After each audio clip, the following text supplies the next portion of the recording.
is a little card.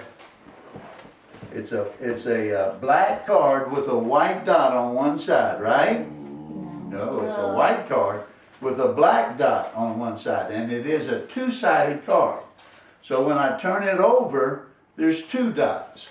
When I turn it over again, there's 3, and then when I turn it over again, there's 4. So when I get back around and there's only 1, some of you have figured it out. There's a trick involved. But maybe you know the trick, maybe you don't, but watch what I do. 1 dot, 2 dots, 3, and then 4. Now would y'all like to know how to do this? Yes. Okay, this is the trick. Here's what you do. If you want to do this trick, you need a piece of poster paper that's exactly that long and exactly that wide. Now I know it's exactly that big. It looks bigger, but believe me, it's exactly that big. Then you take a nickel and you put it in the middle of the square and you draw a circle around it. Now some of you big spenders can use a quarter, but I'm a teacher, substitute teacher, I have to use what I make. Then you do the same thing in the corner, and then on the other side, in 3 of the 4 corners, draw a circle around the coin.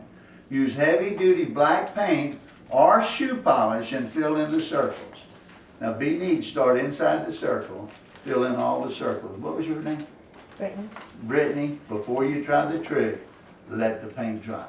Because otherwise it gets kind of messy. You start out, you cover up 1 dot, hold up 1 finger, and say you have 1 dot. That's true, isn't it? You do have 1 dot.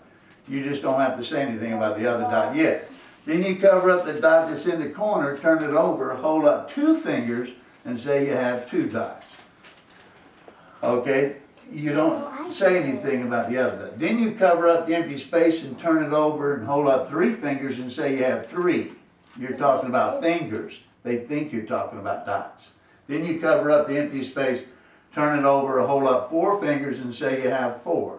So that when you do it fast, it's 1 dot, 2 dots, 3, and then 4. Now it's important that when you say you have 3 fingers, that they also see you have 3 dots. Because if you don't, when you turn it over and tell them you have 4 fingers, you don't really have 4 fingers, you have 4 dots. And when you turn it over and tell them you have 5, then you turn it over and tell them you have 6. By then, they're so confused that they start seeing dots everywhere, and that's what makes it a good trick. Don't you agree? That was good. Yeah, glad you agree. Okay.